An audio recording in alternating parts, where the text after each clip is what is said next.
Good morning. You're listening to the BLAINESWORLD show, heard here on WPVM every Wednesday at 9 a.m.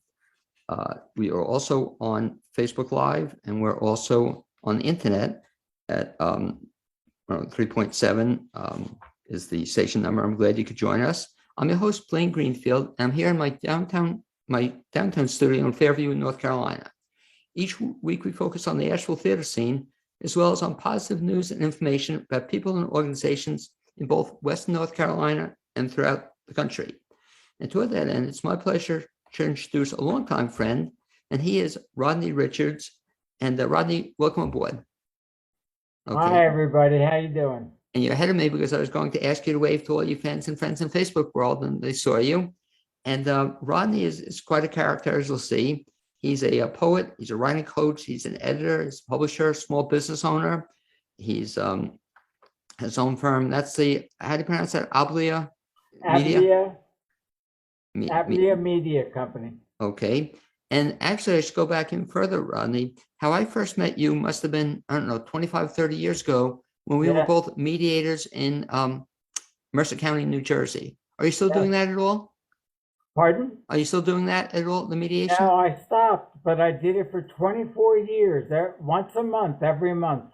Okay, and you were quite a mediator. It's interesting, Rodney, because I tried to get into it here in North Carolina, and I did it for a little bit, and it's kind of, the courts aren't pushing it, and it's kind of faded by the wayside. I was disappointed, but somehow, then we must have known each other for 25 plus years.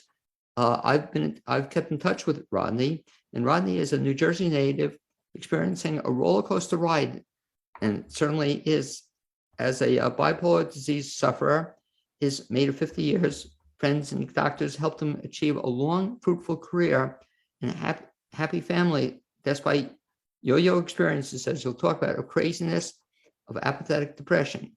His life and book, Coffee, Cigarettes, Death, and Mania, are examples of hope and success to anyone stressed by mental illness as either a sufferer, caregiver, family member, or friend, or for its practical solutions for society to this problem. And Rodney, the first question I ask folks is, you grew up where?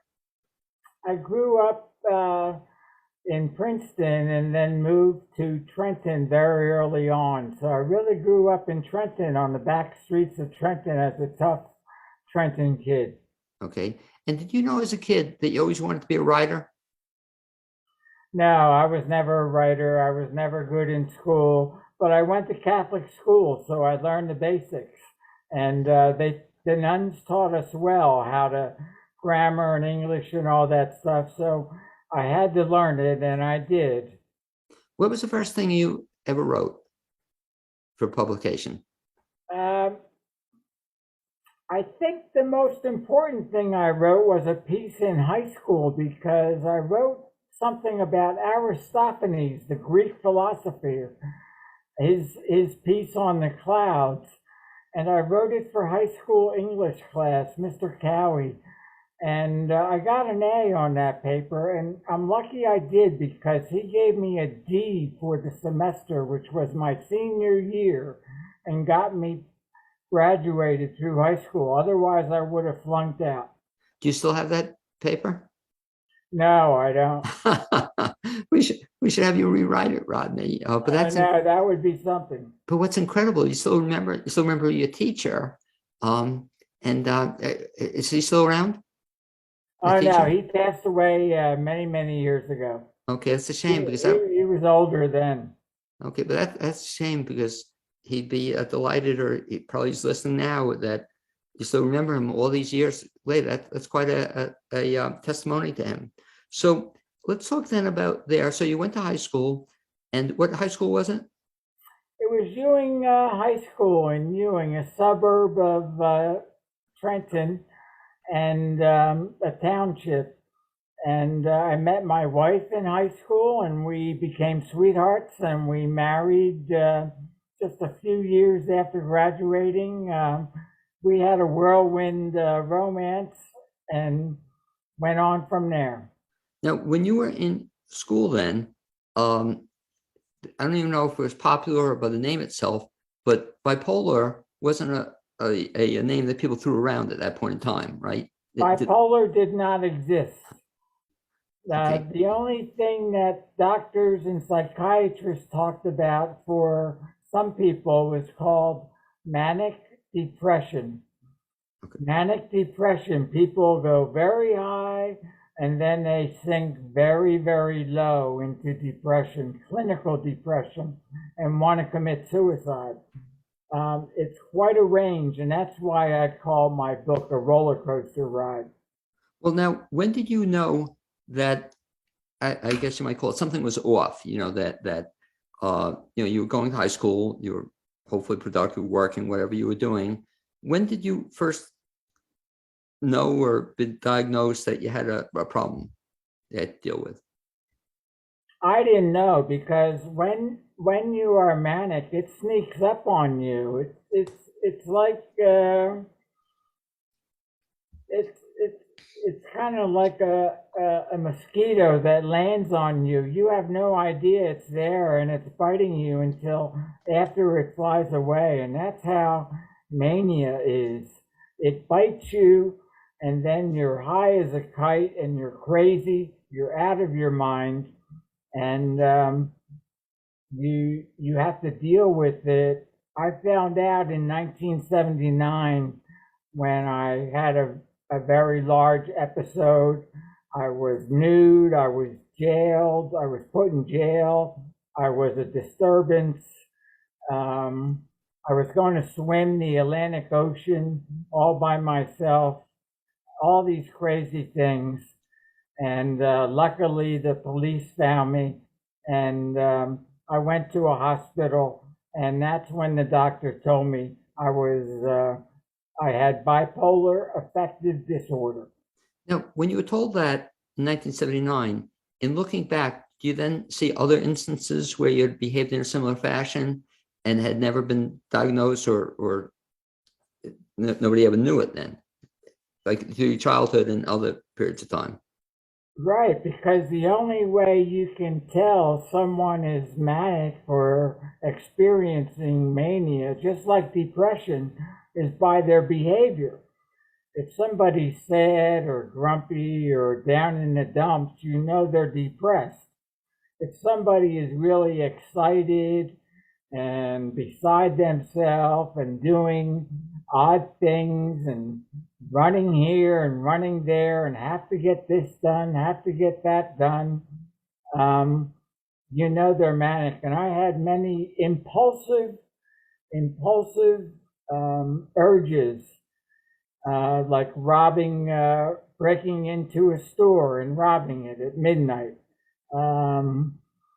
robbing houses, all kinds of things. This behavior that was out of the ordinary, just impulsive, that was antisocial, that was because of the mania.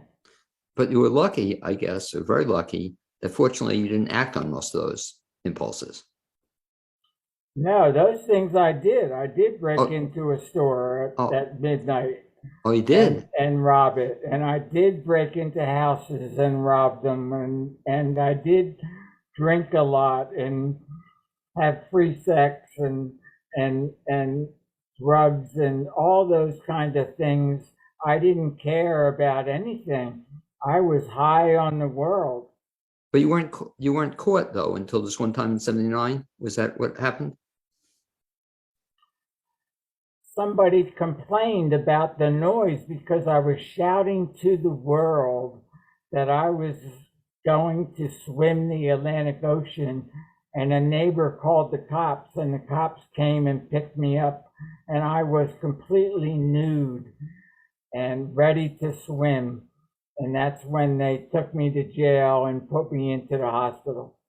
And you told the story. I mean, I'm just getting a chill, but kind of in a good way. I'm so grateful the police helped you out in this situation, because, this whole thing, the last couple of years, people talk about defunding police and doing this and that. But the reality is that police can help lots of people, and they helped you. And people don't realize that, that they should be in a helpful situation. You got lucky that those cops were absolutely great, Those policemen were absolutely great, and that's why today there's a lot of talk of social workers going out with policemen on the beat in the cars to help with mentally ill people, because there are so many people affected by mental illness that need help, and they need help instead of getting shot. Right. Very good point. So fast forward then. So that happened in 79. You find yourself in jail. How do you get kind of out of that spiral into all of a sudden becoming a productive member of society? There's only two answers. One, I had a loving wife who took care of me and watched me and helped me. Two, I had medication, and that I took it religiously, and that brought me down to a normal level of living, a normal level of looking at life and viewing life, and gave me hope for being a normal person. Now, the medication you're referring to, is this something you're still on? I take 16 pills a day. And in those days, I took one pill called lithium. Right. Lithium is a salt. And now today there are probably 20 or 30 versions of lithium, like Latuda and Zoloft and so many others that have different aspects that help bipolar people like me become normal living. And again, to your credit, you had, as you said, kind of a roller coaster career, but you've done a lot of different stuff. And at least as I know of you, 99.8% of it would be accepted by most people. You'll talk in a second about, even though you've had this condition for a while, occasionally you have fallen off the wagon a little bit, so to speak. Is that correct? Even though, so you're getting medication, but what happened to the times when you kind of fell off? You stopped taking medication, or what happened? I've been hospitalized 6 times for a month at a time. And each one of those times I was taking medication. But for some reason, it did not work. But there are triggers. Bipolar people have triggers. There's behaviors. And so, for example, one of my triggers is if I get very excited about something, I get excited about the birth of our daughter, or going to a big party, or doing something, somehow it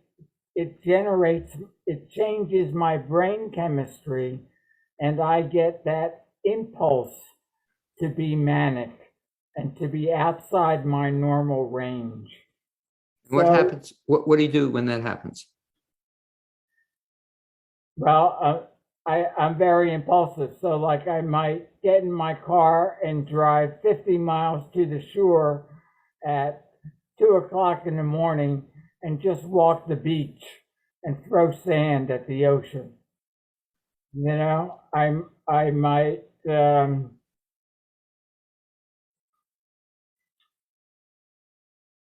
When that happens, do you know what's happening in the middle of it when it's happening? You're aware that when you're bipolar, you're manic, you are aware of what you're doing, but you don't care. You think that you are in charge.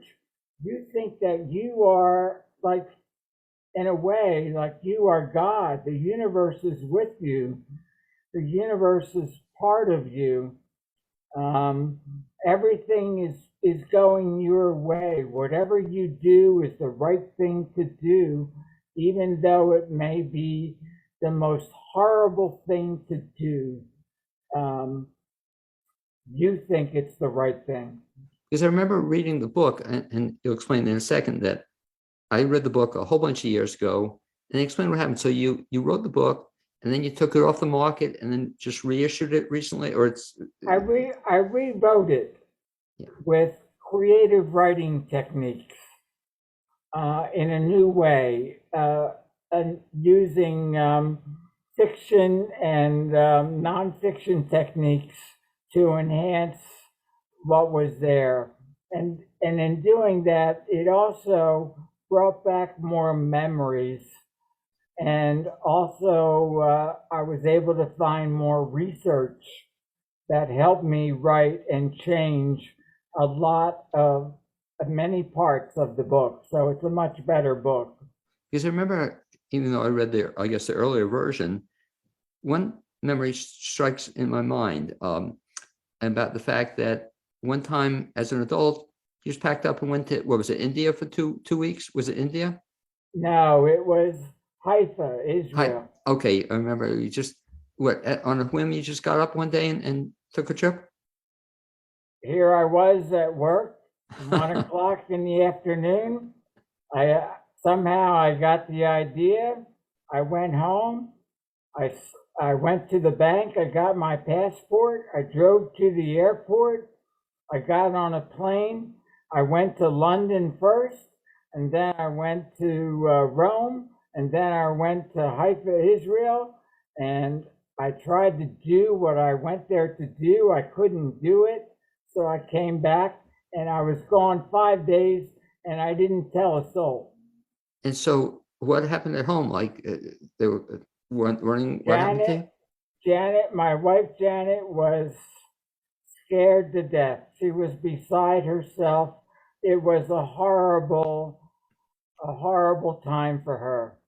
And luckily, I did call my friend Bob and tell him, but I told him that I wasn't coming home. And so so when you got home then from that experience, then what happened? Did they reevaluate your meds, or were you hospitalized at that time?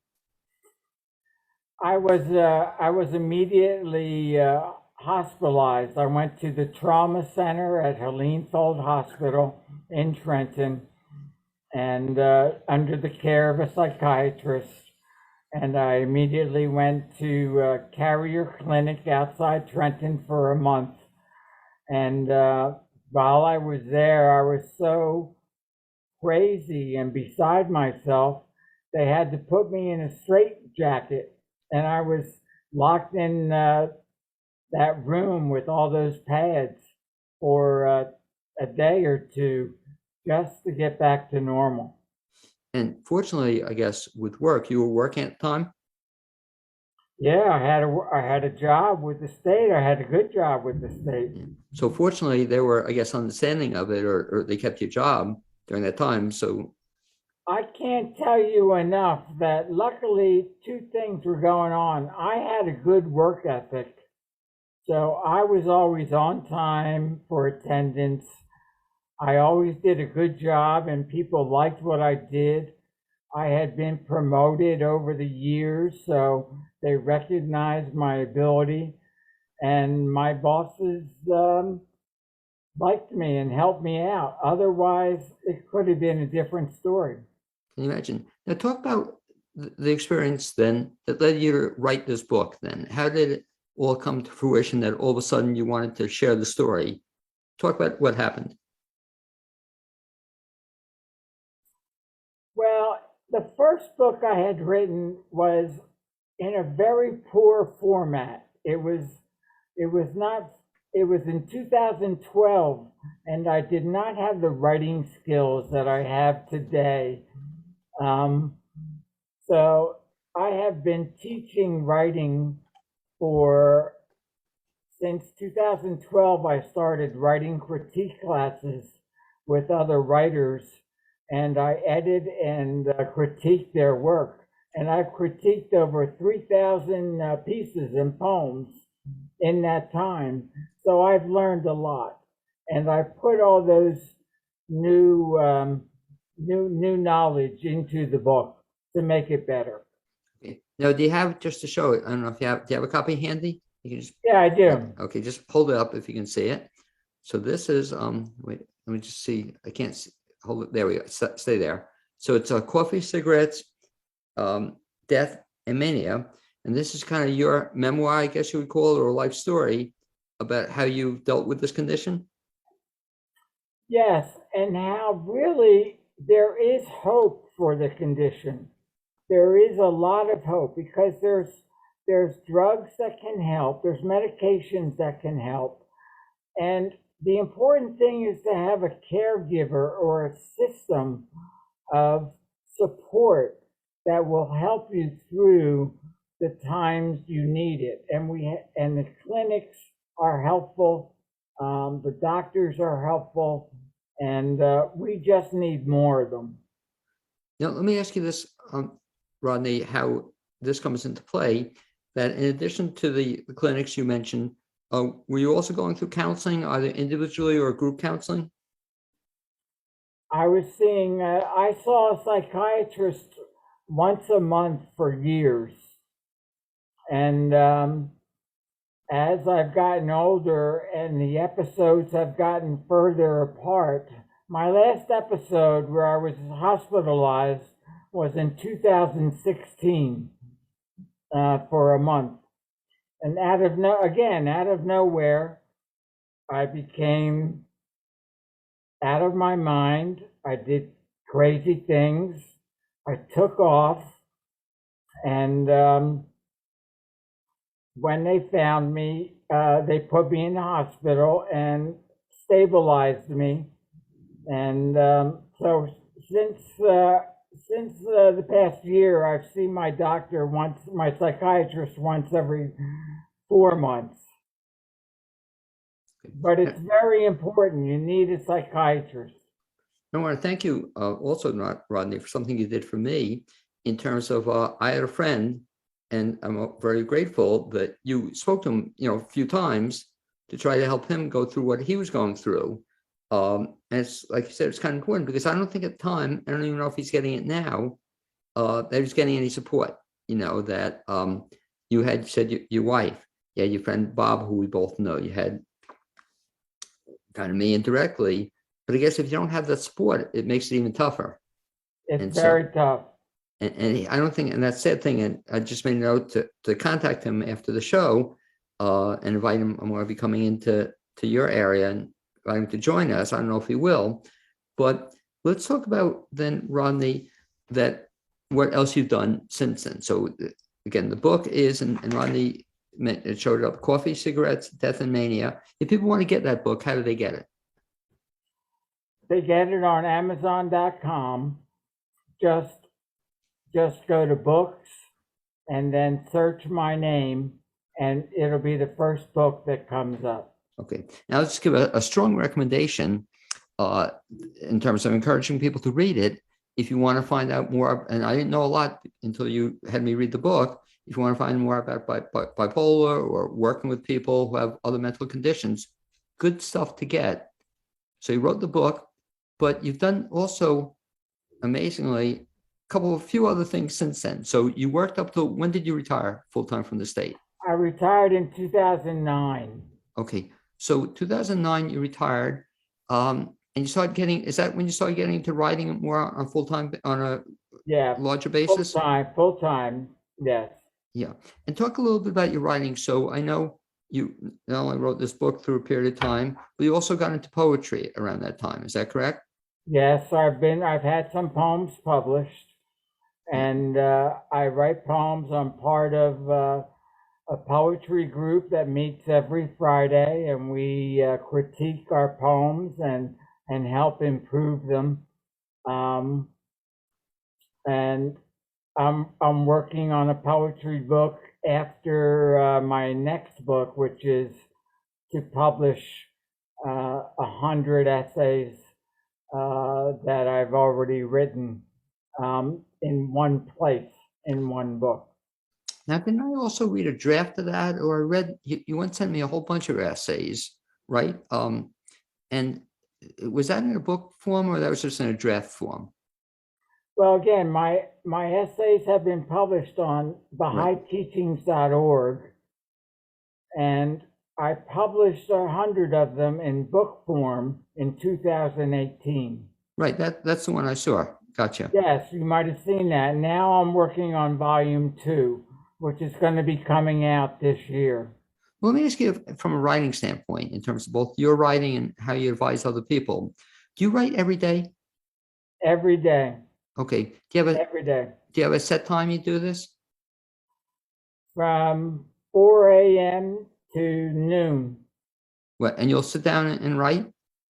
Yeah. What I if do email, I do Facebook, I do a poem, I do a book, but I have a company, Ablia Media Company, and I edit other people's books and help them polish and publish their books. I've helped 15 writers publish their books. What if somebody tells you that, like writer's block, they can't write, or they just No can't? such thing. It doesn't exist. Talk about that. What do you tell people when they say that happens? It doesn't exist. What's the key to get around it? The key to get around it is just look around. Look around. There's, no matter where you look, if you open your eyes, you will see something that you can write about. Just describe it. Just take a minute and describe what you see. Put it on paper, and you'll be able to turn that into something.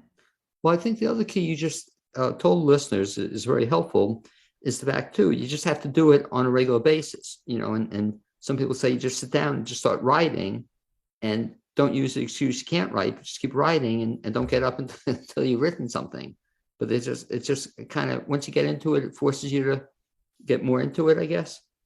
It doesn't matter how long you do it, 15 minutes a day, half hour a day, or 15 minutes a week. The thing is, if you're trying, if you're working on one thing, just keep working at it, because over time, you will get it done. What's your favorite kind of writing?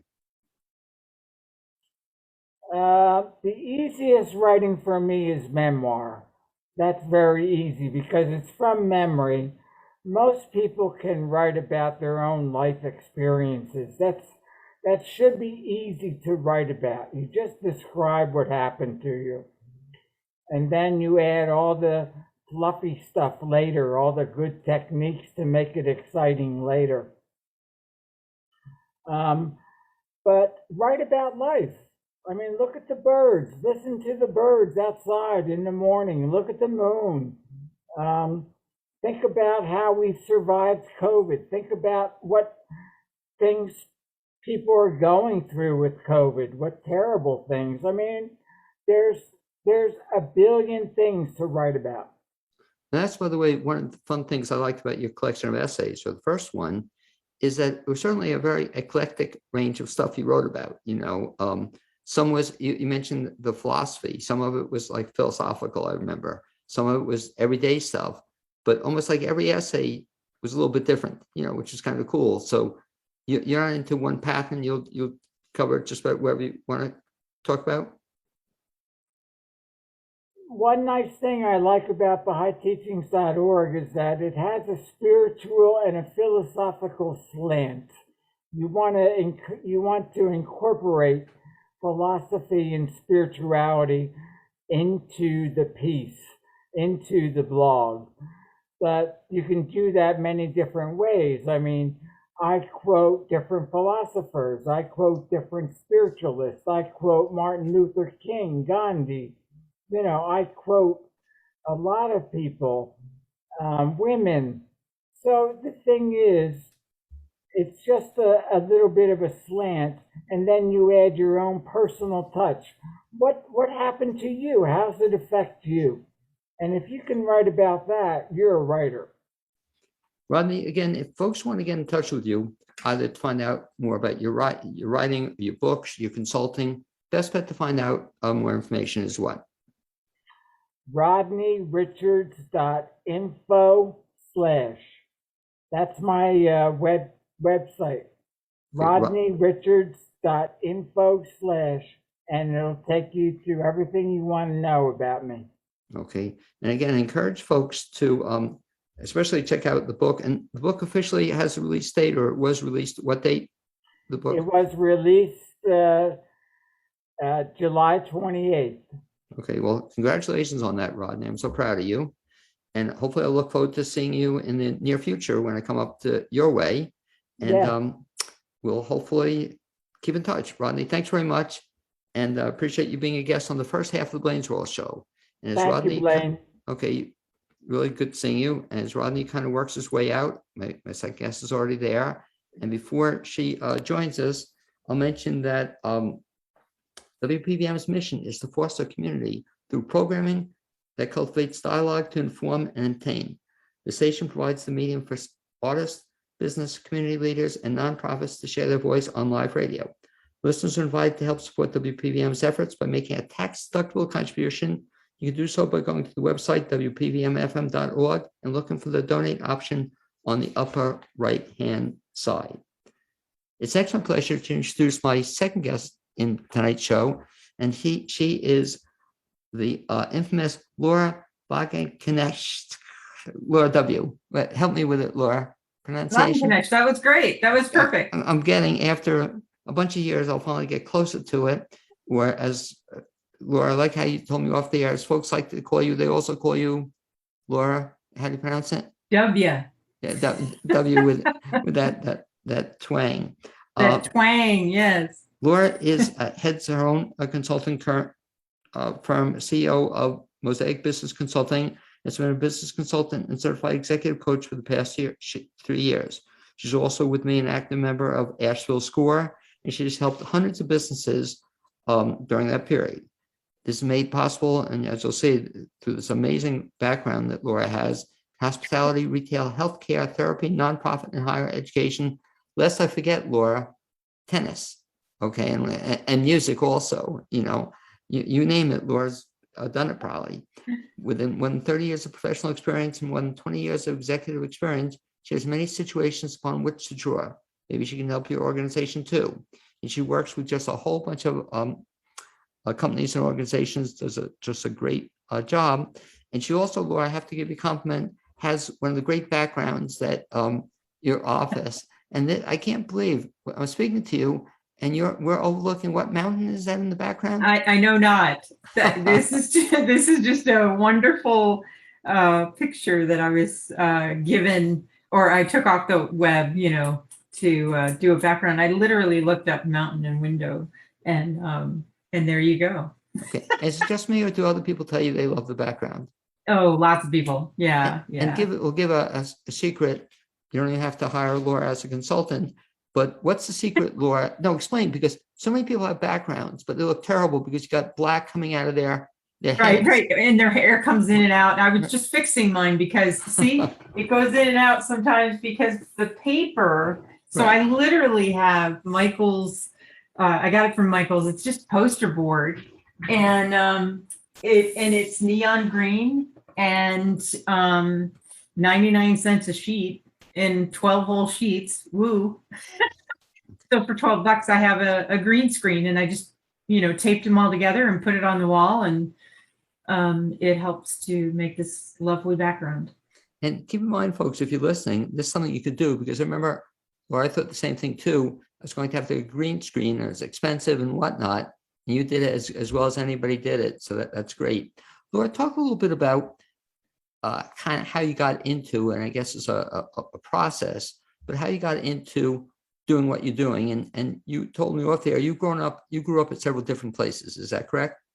Yeah, I've grown up a lot of different places, Northeast, and then, college took me south, and then life took me further south, and then life took me further west, and then college then took me from the west to further west, and then I went, all the way to California, and then back east, and then back north. Now I'm back south.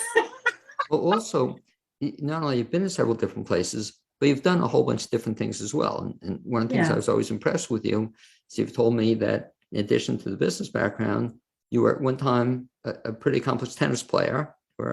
Right? Well, I tried to be. I don't know if I would have made it, but I did end up injuring myself, so that sort of took me out of the game. But then you Yeah. also were into another game. You were into music for a long Well, I period. grew up really into music, and since I was in first grade, I was singing in the choir, and then did the mandatory, recorder that you were supposed to do. But I took it further.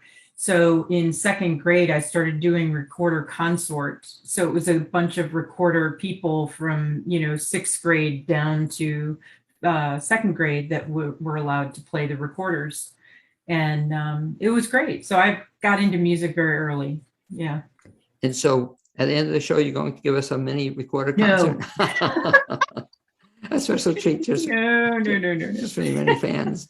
But then, Laura, talk further then. So what got you the idea to then go into, I guess, initially a career in business? How did you get into that? Yeah, I think it was sort of a decision that I think it was combination. I really felt there was a need out there to help build, stronger leaders. I was sort of examining my own leadership and saying, yeah, I was good at this and not so good at that. And thinking there's got to be a better way to do that. And so I really got involved in focusing on leadership as my initial thing.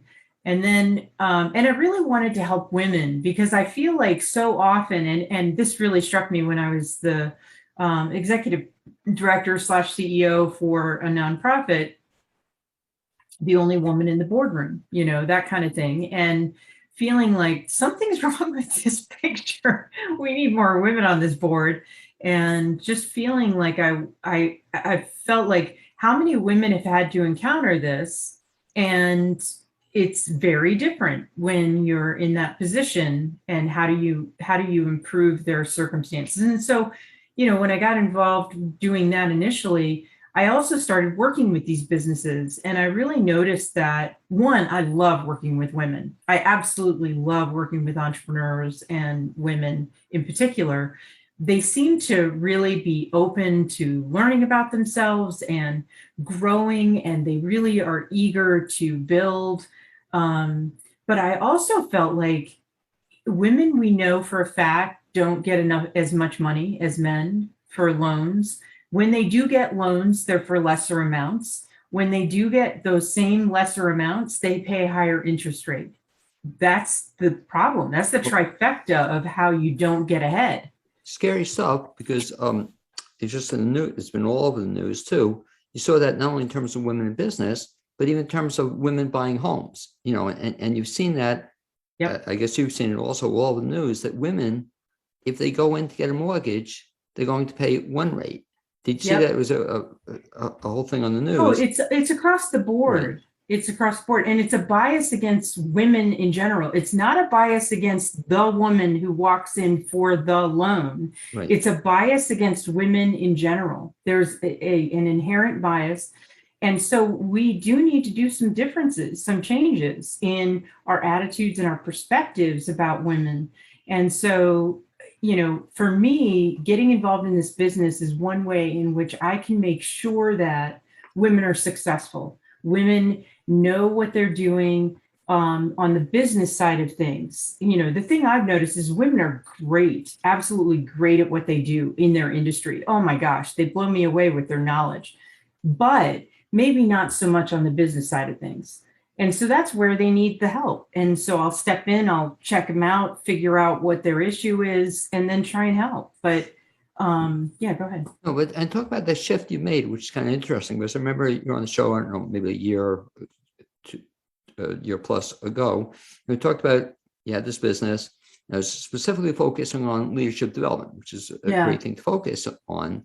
But what made you kind of shift gears a little bit to just not focus on leadership development, but talking about women helping in business overall? What led to that shift? Well, so it was a combination of things. I started working with, I started consulting for Western Women's Business Center. And when I started consulting with them, I began to notice a lot of people needed help with business planning, just the planning part. And I was thinking, okay, this is interesting. But even in explaining why they need a business plan and how that will take them from point A to point B really enabled me to start making a difference. And so I loved working with these women. And when I started to notice that this also was about organization, it was about, maybe they needed a system in place. Maybe they needed, one of the things I would do is I would go in, and first of all, let me just say, it's stunning that 4 out of 5 businesses don't have an operating business plan. I mean, how do you go from point A to point B if you don't know how you're going to get there? Right. Right. So yes, you say to me, Laura, I want to take home 50 grand. Okay, great. Let's work on that. How do we get you to take home 50 grand? So how much, I would ask them, how much do you need to walk home with 50? In other words, after your expenses, after you put money back into the business, right? So you have to put a portion back into the business. You have to keep some set aside, right? So how are you going to survive? Well, I don't know. And then I would talk to them about, well, how many clients would you need to get there? So I start working with them on the pro forma to get them there so that every month they have a target and they're able to know whether or not they're above or below that target. Well, you raise a really good point, Laura, too, in the fact that a lot of businesses, both male owned and female owned, don't realize the fact that, hey, your business makes some money too. And that means sometimes you got to pay yourself, because I don't know how many times do you see it that people tell you they're making all sorts of money. Well, that's fine, but they're also paying all sorts of bills. And at the end of the day, they wound up making, $17.43 a week, because they don't do, I guess your point is they don't do the planning, they don't think about this. It is. And it was interesting. I worked with one business and they were, it was a retail type thing. And I worked with them on not just, the item that they were going to sell, but how are they going to package that item? So let's talk about the cost for packaging. Oh, you're going to use labels? How much is the labels going to cost? But they would say just the label cost. And I said, no, you're going to print on those. So that's toner cartridge ink. So how many toner cartridges are you going to go through? And so, we worked it out and they said, oh my God, if I'm going to try and triple this amount, I'm not going to make it. I said, well, then you can double it, right? And they said, oh, we can do that. And that's manageable. And your point is so on target because again, not only have you go through all those figures, but then how long it's going to take you to do this, Exactly. And the growth, right? Right. And do you want to get paid for this? Do you want to pay somebody else to do it? Well, that has to be factored into this as well. Yeah. And then you're also talking about, how many clients would you have to reach out to get X number of warm leads per month, let's say, and then out of those warm leads, how many of those can you actually convert? And so you're thinking about all of these different factors, not just the products themselves, but how are you going to get to the customers, so business to customer or business to business, B2B, B2C, how are you going to convert everything?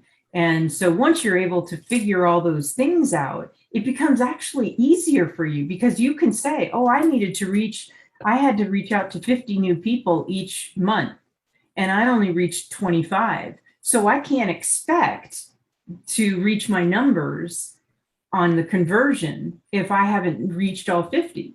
So I got to up my ante for next month, and hit 75 to make up for that. Just listening to you kind of is almost blowing me away because I'm trying to think about even when I went to college way back when, that nobody ever teaches you this kind of stuff, and even when you can buy books all you want, but this is kind of, I guess where you come into play, this is kind of pragmatic entrepreneurship working with you as opposed to just reading about it, because, right. Where's this stuff ever taught? And it's not really, how to start your own business. Yeah. You can read a book, but I guess until you do it, and I guess that's where you come into play, working with a coach to help you pick up some of the things you might be missing. Yeah, I would say that's the biggest thing that I've noticed. It's sort of where the books are okay, but trying to convert that learning into, specific pragmatic ways of doing things. So for example, I had a client and I asked her, she wanted to know when she should move to a bigger space. And I was like, oh, awesome. Yeah, I'm loving this client, right? So I was like, all right, let's get down to brass tacks right away. And so how many clients do you have? I don't know. And then I said, oh, okay, well, how much are you making each month? Thinking maybe it's how much she earns that's going to, that'll give her the space to move to a larger space, right? She didn't know. So I basically was working with her and developed a spreadsheet so that she would know how many clients she's making, she's seeing each month, and how much her income versus her expenses are each month. And I said, fill in the numbers, and then let's see where you are before we move on, because I don't know where you are. So I can't even help you figure out where, what are going to be the demarcation moments for you to move forward, right? Well, the other point you just said, which I love too, it's one of my perhaps least favorite answers, when you ask a client a question and you get, I don't know, Yeah. And where I see it, as you know, I kind of work with folks. I actually love that answer because it really it's so telling. Interesting. But because what I find, Laura, especially in the marketing standpoint, is I'll say, well, where do you get your clients from? And you're using advertising. Is it working? I don't know, and well, why are you spending money? Right. But you have to know answers, and talk about that process, Laura, how you can then help somebody get the answer. So somebody, you said it's one of your favorite questions. They say, I don't know. How do you help them get the answer? Well, in that regard, it was a matter of saying, so you do know how many clients you have. You just haven't documented it. So we're going to put it in a document so you can actually watch and see what has been your growth. And why are you even asking me this question? There must be something tickling the back of your neck and your brain saying, this might be, we're too tight. Why are you too tight? So there's something nagging at that person, clearly.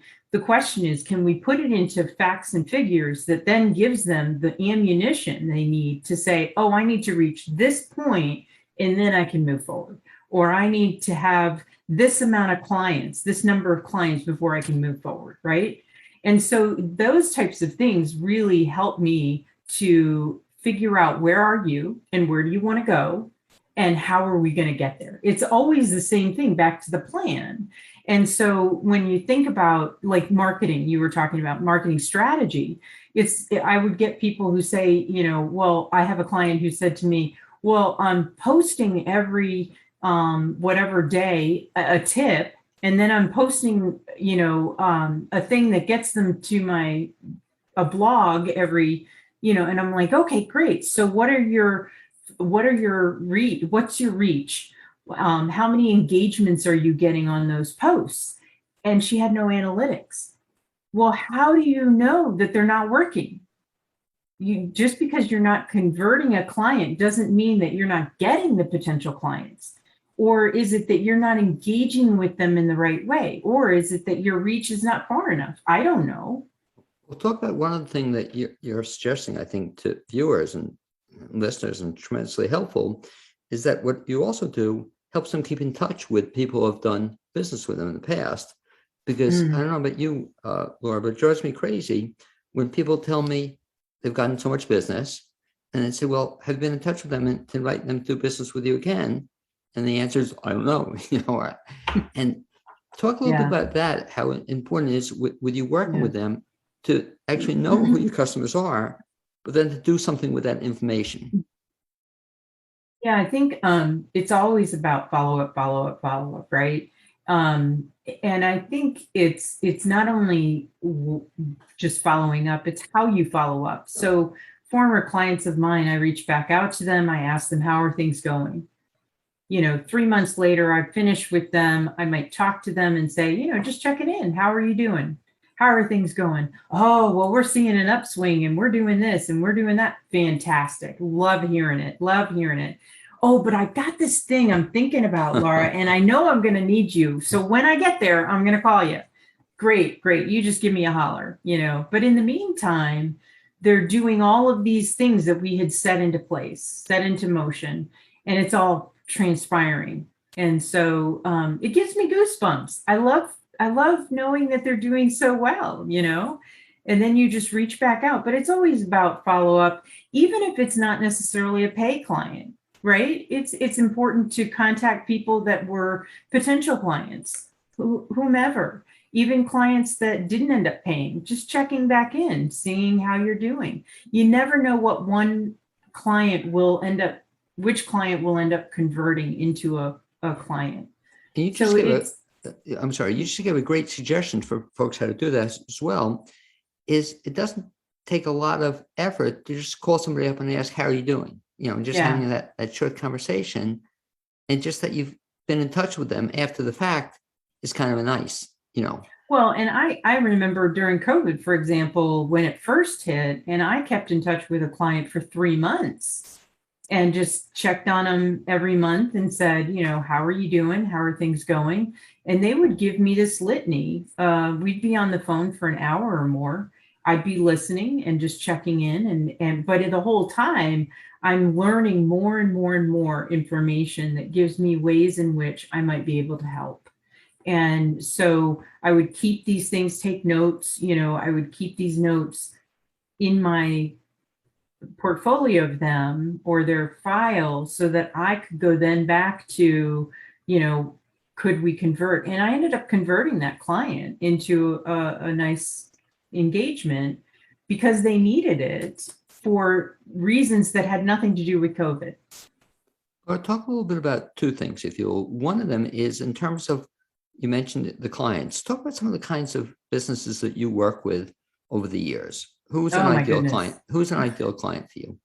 Well, to me, it's all of my clients that are ideal are these women or people of color that have amazing industry knowledge. They know their industry really well. They're doing the work. And then they reach out to me because they're having a snag with organization or for example, needing to hire a couple of folks.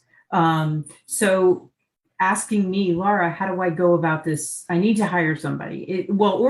This is what they say to me. I don't know, I'm overwhelmed. And then I'll tell them, I'll ask them, I'll say, well, it seems like you have enough of a revenue margin that you could hire somebody to do these specific tasks and delegate those so that you could be getting more money and getting the bigger clients, right? And so I'll go through that process with them of what is the job description?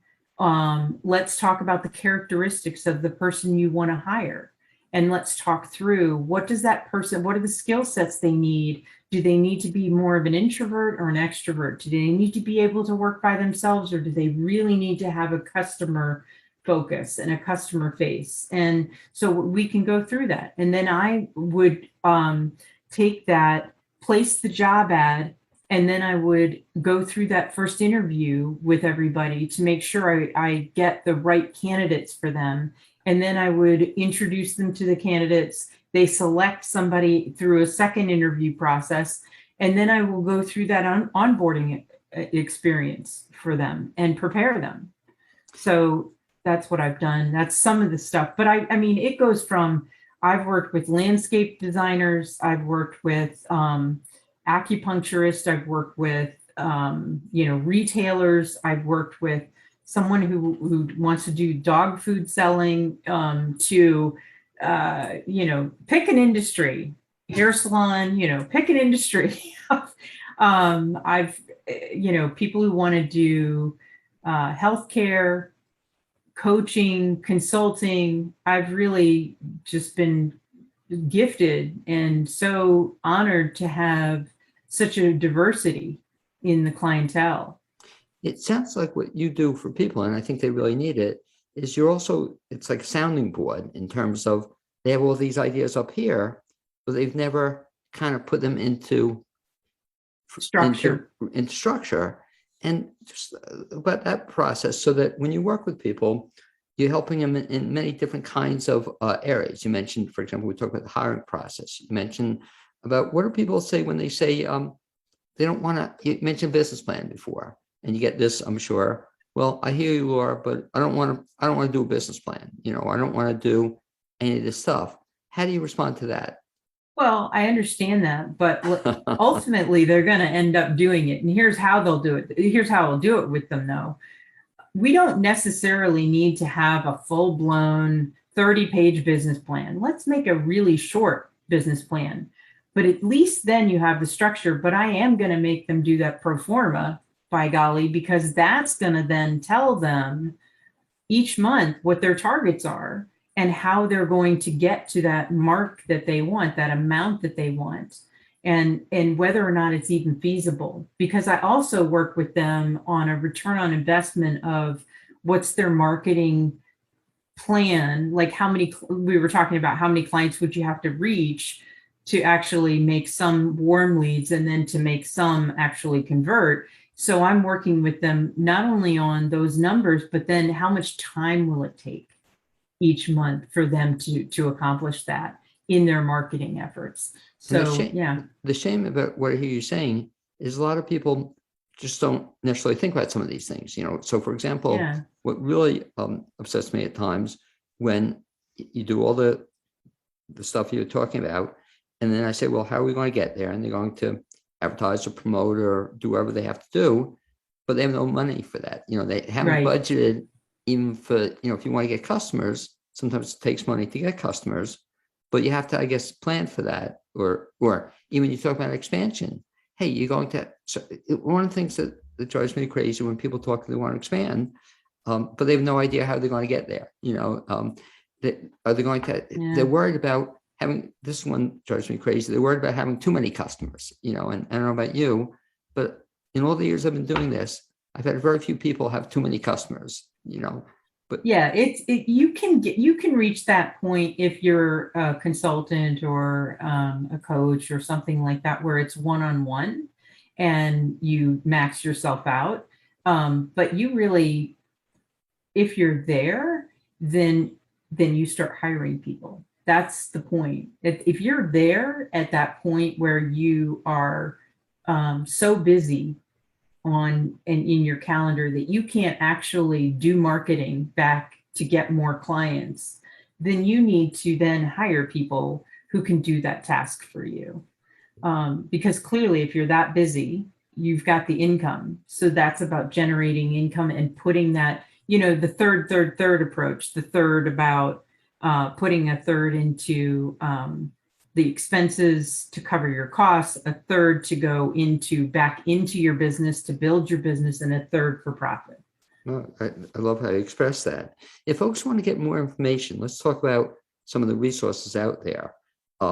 We'll talk about Mosaic Business Consulting, since you're with Mosaic Business Consulting. How do they reach you, or how do they find out more about you? Well, they can contact me. I think the LinkedIn page would probably be best, because my website is being worked on right now to talk about what I'm shifting to, really focused on helping those women and minority-owned businesses. So LinkedIn, and that would be at LinkedIn, and then you type in .com/in/Laura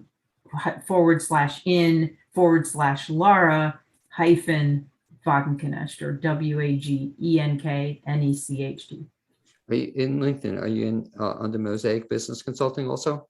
I also have a Mosaic Business Consulting page. Yeah, okay, absolutely. So they want to check that as well. In addition, you mentioned some free services out there, and you're active, I know, in SCORE, and you were mentioning also the Women's Business Group. What are those resources? Well, so the SCORE Asheville, SCORE National, I highly encourage people to go to those resources. Definitely reach out, look online, and see if you can get services there. And then the Western Women's Business Center, you know, contact them and see if you want to develop a business plan and stuff. I can even be coaching you through them, and then it's free for you.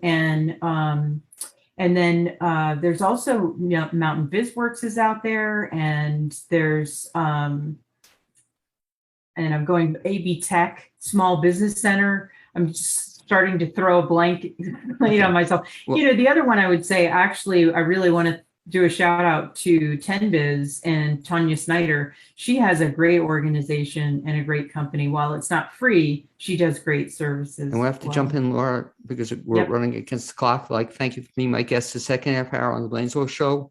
Also to my first guest, Rodney Richards, and to Amy Prisnach, my producer. I hope to see you next week on WPVM FM. Lauren, if you would just stay by and we'll wrap up.